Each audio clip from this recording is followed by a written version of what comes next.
Hola, bienvenidos a Tiempo de Paz. ¿Sabes en qué tiempo de la historia de la humanidad estamos? Tenemos el impresionante estudio bíblico con la revista de Apocalipsis, que significa la revelación de Jesús para el fin de los tiempos.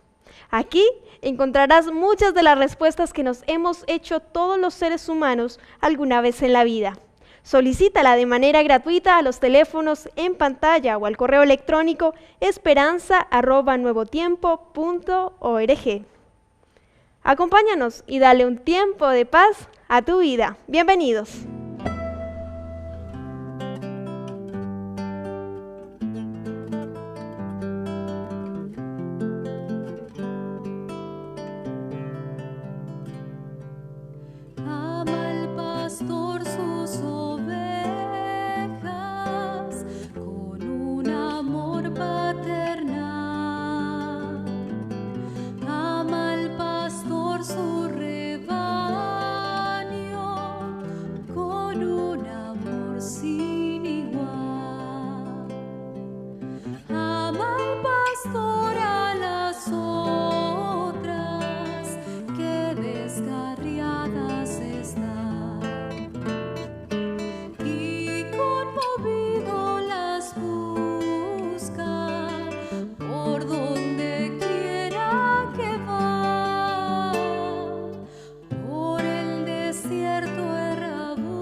Les saludamos, queridos amigos, desde Tiempos de Paz, en la serie titulada Soluciones Divinas a las Crisis Humanas.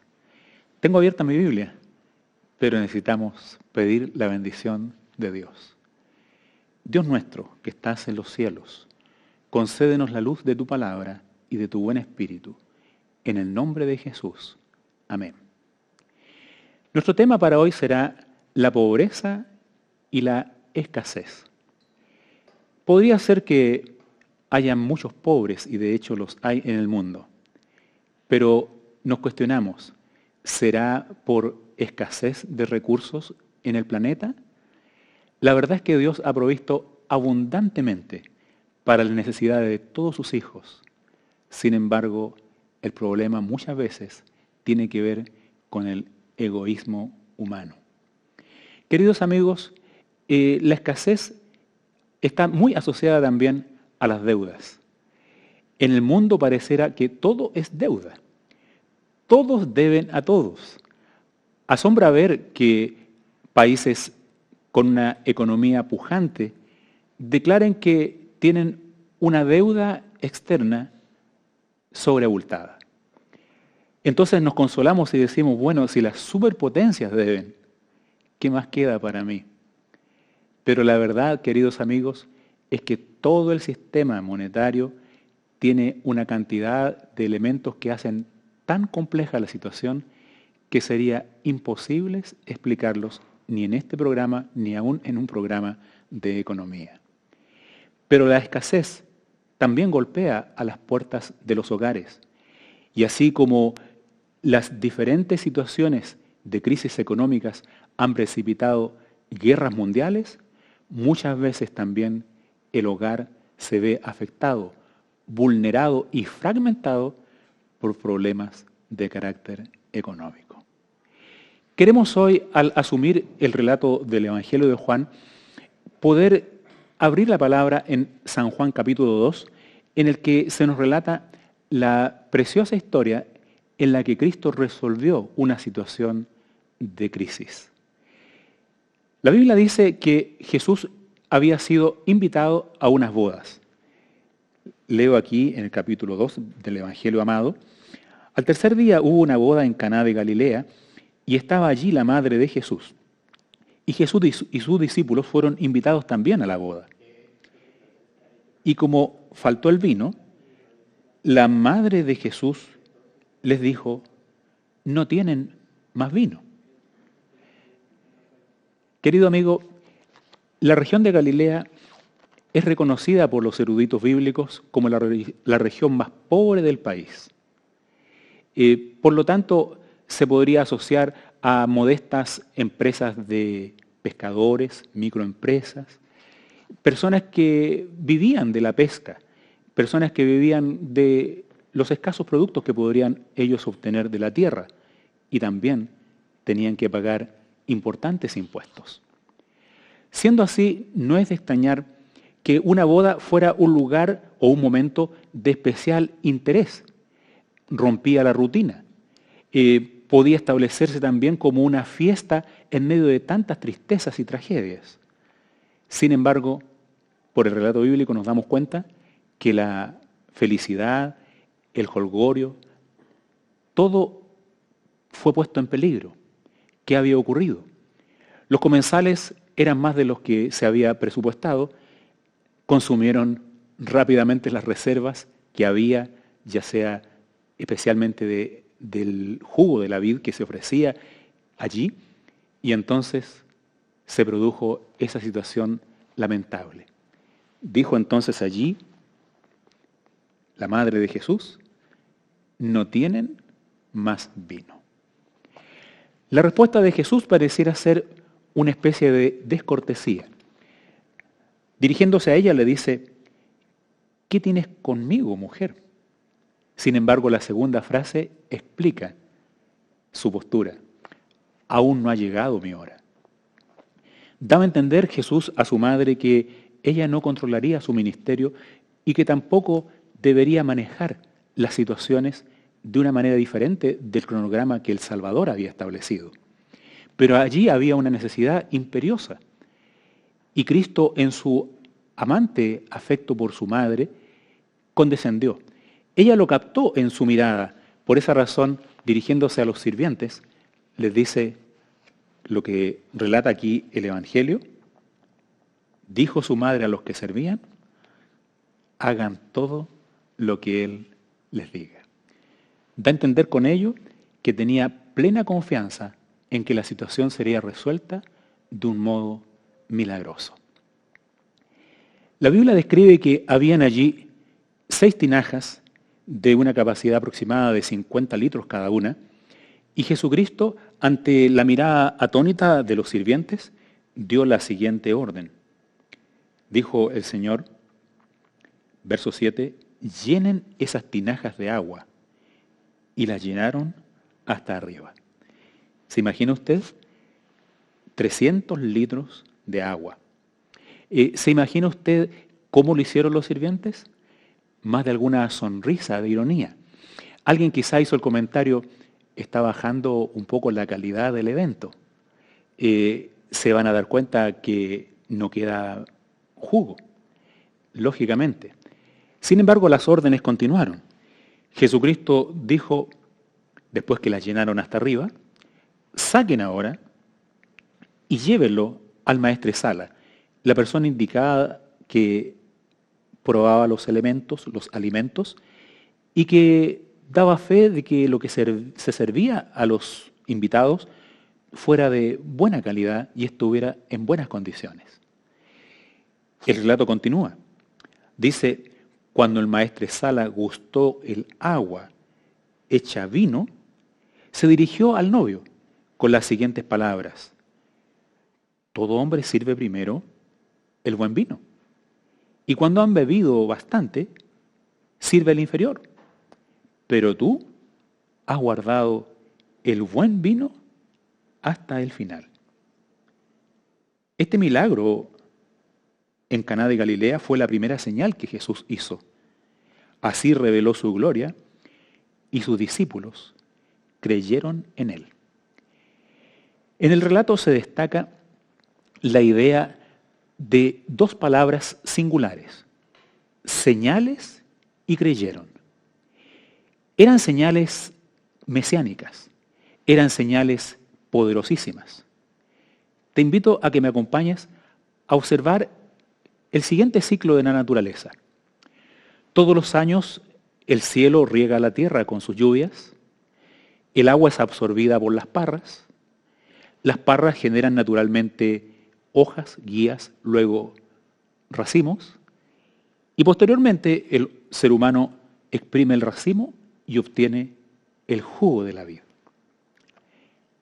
El vino, por lo tanto, podríamos decir, es agua que vino por medio de todo un ciclo. El cielo, la tierra, la planta, el fruto, luego entonces se exprime, se obtiene el jugo. Pero Jesús no lo hizo así. Podríamos decirlo en palabras comunes, se saltó el proceso, se saltó la parra. Esto implica algo muy singular respecto a los milagros divinos. Si bien ya es un milagro asombroso, y siempre cuando vemos un viñedo nos preguntamos cómo de una planta tan rústica, la planta de la parra no es, digamos, ni la más recta, ni la más frondosa, ni tampoco podríamos asegurar la más bella. Sin embargo, de un tosco tronco, de una planta arbustiva en cierto sentido, con guías que se tienen que guiar, ¿verdad?, a través de distintos elementos que se empotran en la tierra, la planta genera la deliciosa fruta de la uva que alegra el corazón del ser humano. Es un milagro maravilloso. Pero ¿cuánto más puede resultar maravilloso que el Señor Jesucristo haya dicho, llenen con agua las tinajas, y luego, saltándose todo el proceso de la planta, del tiempo, del fruto, de la obra de exprimirla y de extraer el jugo, simplemente Jesús haya dicho, saquen ahora? Y al sacarla, de allí la abundancia de ese líquido, 300 litros, imagínese usted, 300 envases de 1 litro en una alacena, sería suficiente bebida para una gran concurrencia. La abundancia de las bendiciones de Dios en contraste con la escasez humana. El milagro de Cristo era una evidencia de que aquel no era solamente un profeta, sino que era el Hijo amado de Dios. Querido amigo, querida amiga, cuando Jesucristo transformó el agua en vino, estaba demostrando su poder sobre las leyes físicas. Y es interesante destacar esto. El Creador no está sujeto a las leyes físicas. Si bien Él es el autor y el que con sabiduría afirmó el mundo y estableció leyes que controlan la materia, Él no está sujeto a las leyes que gobiernan la materia. Esto es diferente con la ley moral. En la ley moral, Dios se mantiene sujeto a ella porque es un transunto de su propio gran carácter, su santidad, su justicia, su amor. Jamás podremos pensar que Dios haría un milagro traspasando las leyes morales. sería negarse a sí mismo. Sin embargo, cuando Dios, a través de su Hijo amado, se remonta por encima de las leyes físicas al transformar el agua directamente en vino, saltándose el proceso normal y natural, está demostrando que Él es el Dios todopoderoso, creador del cielo y de la tierra, de los mundos, de la vida, el que sustenta todo con la palabra de su poder. Queremos destacar un elemento que es singular en el Evangelio amado a esta altura ya de nuestras reflexiones. En el Evangelio de Juan se establece una diferencia con los otros evangelios sinópticos. Los milagros relatados en los otros evangelios aluden a cómo Jesús muchas veces entró en directo contacto con las personas a las cuales Él sanó. Tocó los ojos de un ciego, tocó a un leproso, hizo muchas cosas en las cuales extendió su mano, levantó a la hija de Jairo de su lecho de muerte. Sin embargo, los relatos del Evangelio de Juan se distinguen por una singularidad y por un elemento que debe destacarse. ¿Cuál será? Que todos los milagros del Evangelio están dados por la palabra de Cristo sin contacto físico. Si hacemos un sencillo recorrido por todo el Evangelio, lo cual haremos en esta serie titulada Soluciones Divinas a las Crisis Humanas, destacaremos que los milagros fueron hechos y obrados por la palabra de Jesucristo sin un toque físico de sus manos. Él dijo, llenen las tinajas. Fue su palabra la que obró. Saquen ahora. También agregó, sacaron y obtuvieron el resultado de su milagro. Pero ¿quién obró el milagro? Fue su palabra.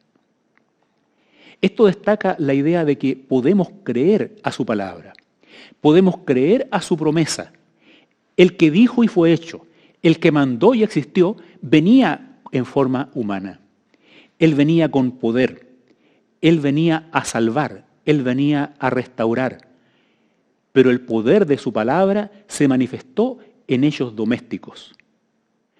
Llama la atención que Jesucristo entra en la situación humana y describe con su palabra lo que debe hacerse. Quisiera ilustrar esta realidad con una situación que a nosotros muchas veces nos compete, nos toca. Quiero hacer una comparación de cómo se produce la adquisición de un elemento, ya sea de carácter tecnológico o doméstico, en distintos lugares. Voy a hacer una comparación entre un comprador en Europa, un comprador en Norteamérica y, para nosotros, un comprador en Latinoamérica. Se dice que un comprador en Europa irá a la tienda, verá los elementos y dirá al vendedor, ¿me podría facilitar el catálogo? Leerá uno y otro, irá a otra tienda, pedirá otros catálogos, luego comprará el artefacto. Se dice que en Norteamérica el comprador irá y adquirirá lo que es de su preferencia. Preguntará, ¿tiene catálogo? Sí. Llegará a casa. Y allí en casa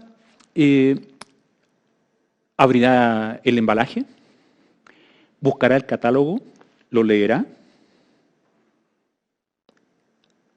armará el artefacto, lo conectará, lo usará.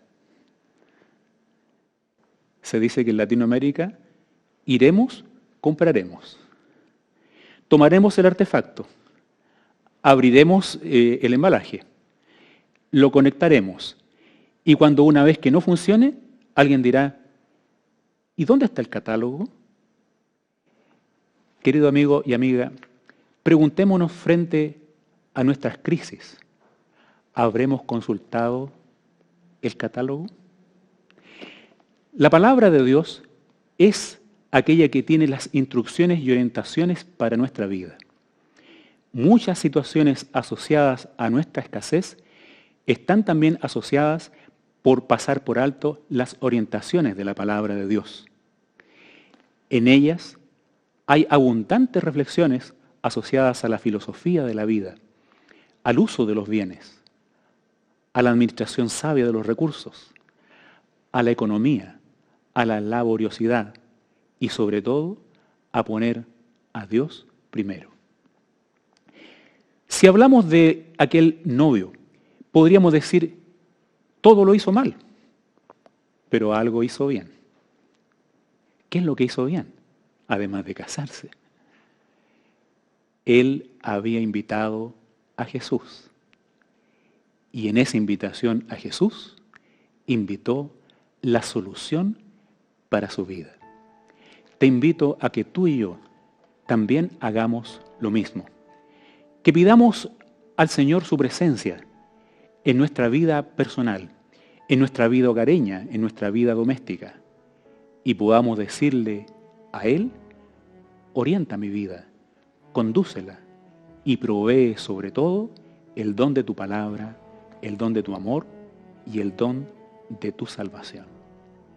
Pidámosle al Señor, Padre nuestro, tú que transformas el agua en vino cada año en la naturaleza y que provees de abundancia y sabiduría a los hombres, ayúdanos en nuestras angustias y en nuestra escasez, pero sobre todo ayúdanos a tenerte presente en los conflictos y crisis de la vida. Provee de tu abundancia y de tu misericordia para tus hijos que claman a ti. Oramos en el nombre de Jesús. Amén.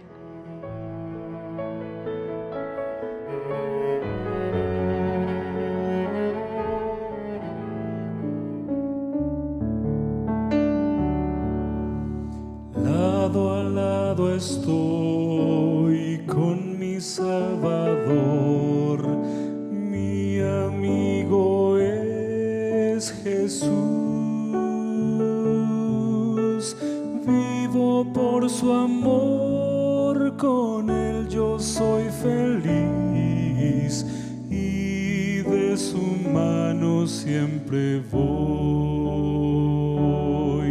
Venid conmigo, juntemos las manos aquí donde está Jesús.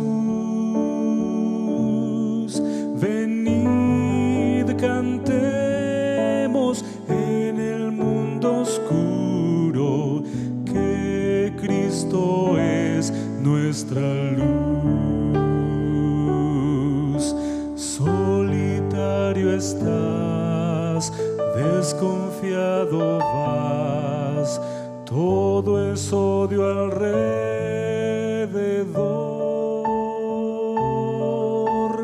pero en Jesús encontrarás amor, Él te dará felicidad.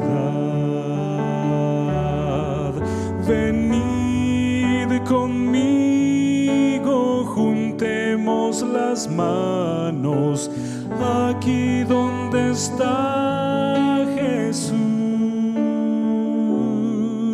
Venid, cantemos en el mundo oscuro que Cristo es nuestra luz.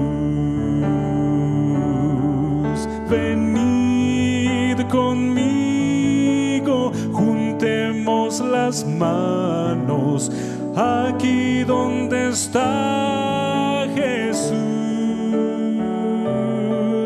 Venid, cantemos en el mundo oscuro que Cristo es nuestra luz. Vamos de la mano del Señor Jesús. Espero que este tema haya sido de tu agrado y que te ayude a conocer más del infinito amor y misericordia de Dios. Hoy tenemos un material exclusivo para ti. Se trata de la revista de Daniel, una guía de estudio que te ayudará a entender las profecías del tiempo del fin y a prepararte para los últimos eventos de la historia. Puedes obtenerla gratuitamente llamándonos a los teléfonos que aparecen en pantalla o escribiéndonos a esperanza@nuevotiempo.org.